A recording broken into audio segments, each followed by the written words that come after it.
What do you make of Rodgers' latest comments about working on self and the voice in the room that's the loudest isn't sometimes the most knowledgeable and things of that nature? What do you make of that?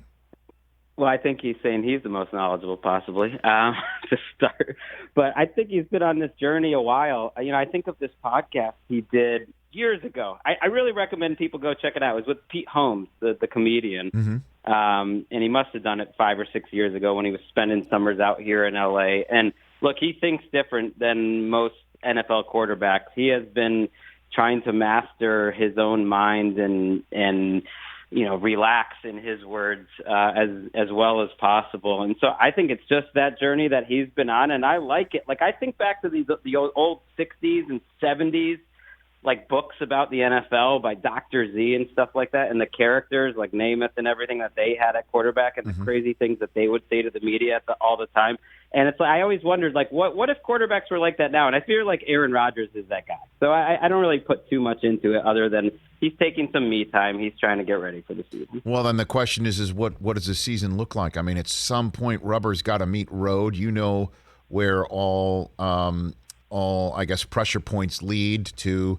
Beginning of training camp, first preseason game, second preseason game, then obviously the week to 10 days before the opener against the Saints. How do you see this all playing out? What are you guys talking about on your pod and think how it all is going to work out, Gregg Rosenthal?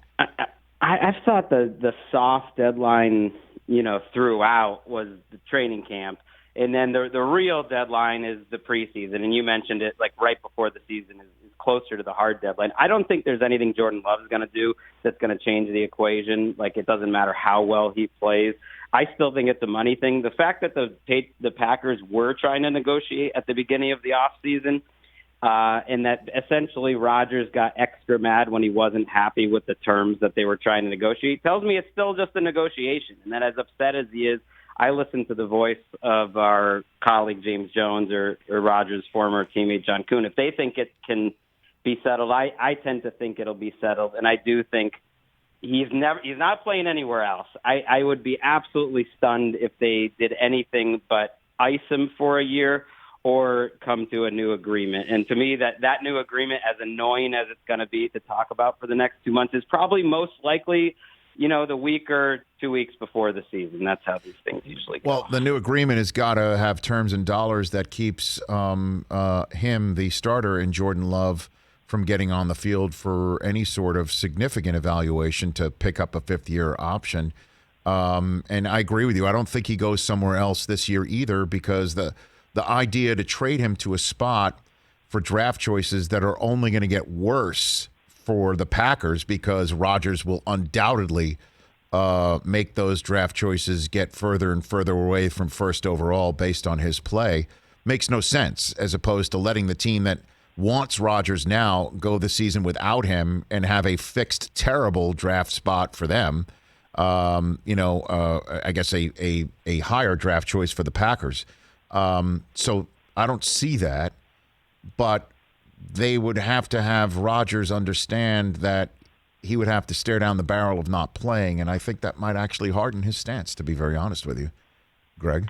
Yeah, I do too, and that's why I haven't, given up on the idea that he will sit out this season, that they will, go into the season at the very least with him on ice. But if they just guaranteed money 1 extra year, I tend to think if it's enough money, that is a happy medium. And this thing didn't go nuclear until they essentially went back to him after he had just done the MVP season and tried to move money around in his contract in a way that didn't give him any extra money in an additional year. And that was the point where, as much as, everyone's sick of hearing Aaron Rodgers' needs and talking about that, it's like, yeah, that's the moment that you should be furious if you're Aaron Rodgers. Like, even after the MVP, they were essentially, entering a negotiation with a lowball offer that didn't make any sense. But the fact that they started it that way makes me think that in the end, they're willing to make this happen, and they're willing to give him the money, and they are not willing to go watch him succeed with another organization, because to me that's by far the worst outcome for Mark Murphy and everyone. That's how you get fired. So then I guess last one for you on this, Greg, before we move along and talk about other NFL subjects, then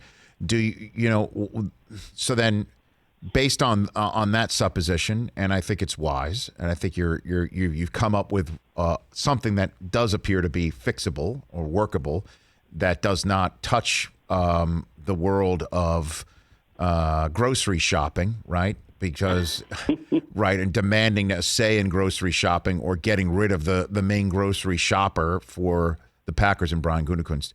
But I guess that's the end of my wind-up. Now here's the pitch.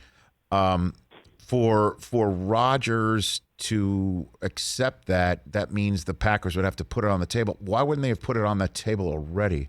Have they put that on the table, and Rodgers is now doing this whole offseason making them wait and stewing? Because if they were willing to do that before, like, why wouldn't they have done that already, Greg? It's a great question. There is a chance here that they've got their heels dug in, but I just look at all these negotiations like over the course of time, and as much as we think Aaron Rodgers is special in quarterbacks, I've heard this before, like think they're special in these negotiations, they're still just players, and ownership, or in this case, Mark Murphy, their president, and the GM, treat them as players, and it doesn't happen until the last second. Like I think of the Javon Walker negotiation way back in the day, which went on forever, and they don't make their final move until you get closer to the deadline, and so I think they'll do it. I don't think there's any way that they want to go into this season with Jordan Love. The Javon Walker one where Favre chimed in the middle of it, right? And told Walker to get into camp. Remember that?